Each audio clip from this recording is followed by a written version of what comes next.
Simon Ostrovsky, PBS NewsHour. I have two questions. I realize you might not have exact figures because you're the health minister, but do you know what casualties are among soldiers of both Armenia and Karabakh since the start of this war? And also, can you confirm that the Russian Prime Minister visited Armenia yesterday? And if so, do you know what the results of any talks that he held were?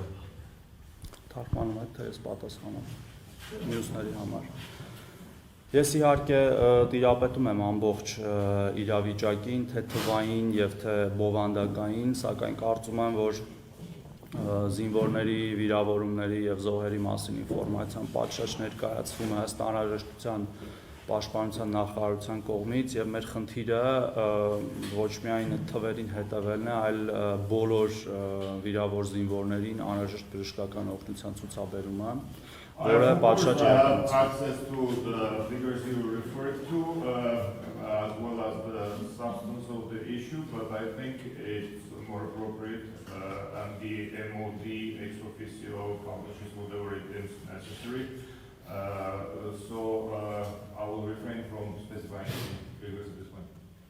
Եվ մասը, որ մենք պարզապես խնդիրը ամեն ինչ լուծում ենք, կազմակերպում ենք այդ մասը։ And the MOH is doing, as I mentioned, everything within its powers and even more to address, and we consider it our mission to treat the casualties and the wounded.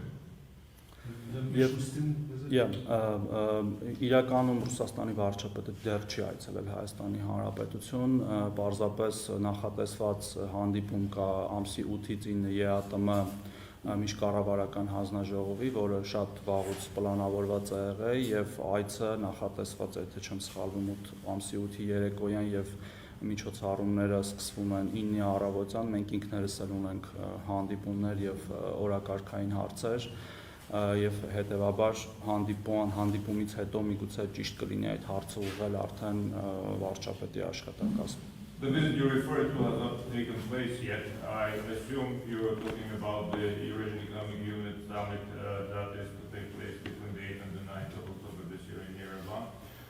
The substantive meetings will commence early morning on the 9th, and I believe later that afternoon you will be able to address relevant questions to the staff of the cabinet.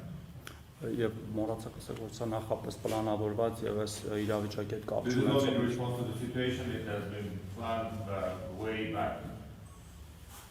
Javier Espinosa from El Mundo of Spain. Two questions. First, did you see by yourself cluster ammunition on the streets of Stepanakert? And the second, since last night and this morning it seems to be quiet in Stepanakert, no shelling. That's a mere coincidence, or it's related to some kind of negotiation? Because we heard also in the media a lot of rumors about an offer of ceasefire. I don't know if it's true or not. Առաջին մասով պատասխանեմ, որ ես չլինելով ռազմական փորձագետ եւ զինատեսակների մեջ շատ խորը չհասկանալով հենվում եմ իմ գործընկերների տեսակետի վրա, ես ինքս տեսել եմ քանդված եւ ավերված շենքեր եւ շինություններ եւ եթե նույնիսկ մի պահ ենթադրենք, որ օրինակ դրանք վնասը պատճառվել է ոչ արգելված զինատեսակներով, ինչի մասին շատ է խոսվում, որ դրանք արգելված զինատեսակներով են, դա կրկին անընդունելի է, իսկ արգելված թե ոչ արգելված զինատեսակների մասով կարծում եմ պաշտպանական մեր գործընկերները պաշտպանության գերատեսչությունից մանրամասները ներկայացնում են թե ֆոտո, վիդեո ապացույցների եւ թե կոնկրետ դեպքերով, կարծում եմ ճիշտ կլինի առիթի դեպքում ավելի մանրամասներ նրանցից իմանալ, թարգմանեք ես եկա։ Like I said, not being a military expert, I'm not well versed in being able to make the distinction between types of arms and ammunition, and I do not pretend to be able to tell the difference, but I rely 100% on the input by my colleagues who are knowledgeable in those matters,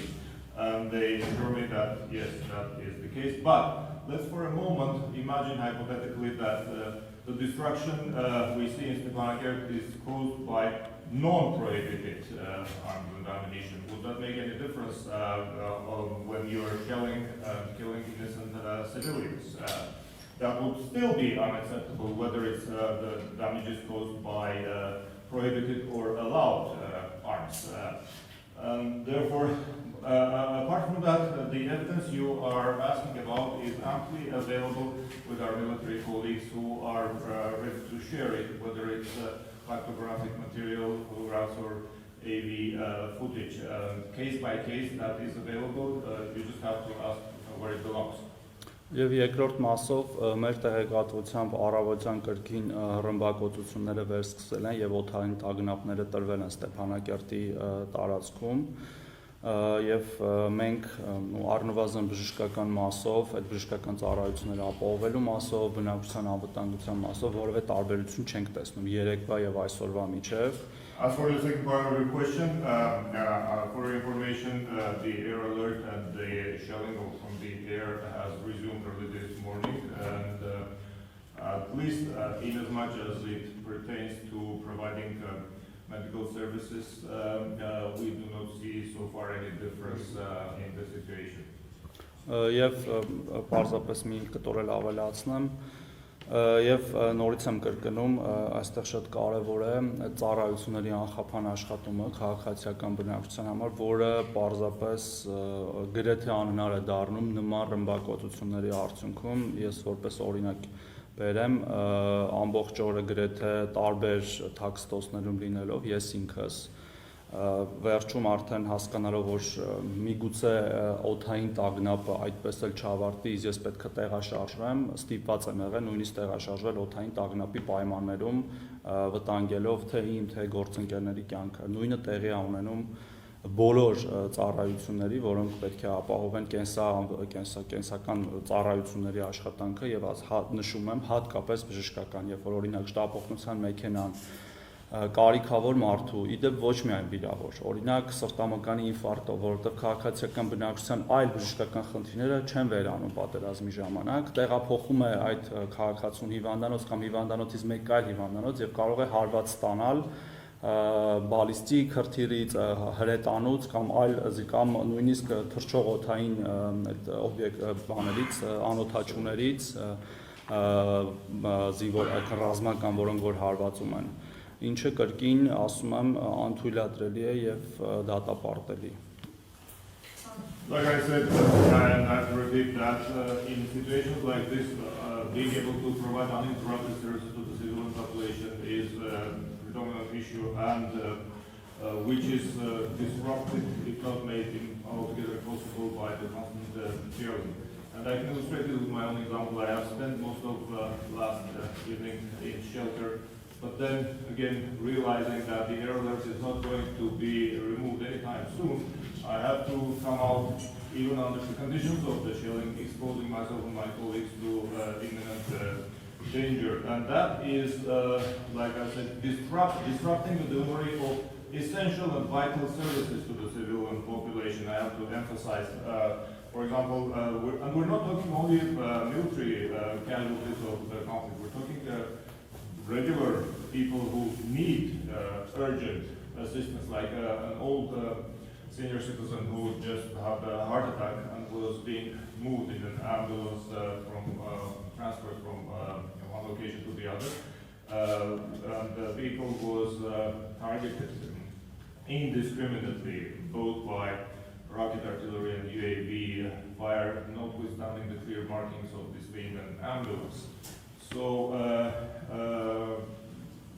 this is clearly unacceptable and needs to be strongly condemned.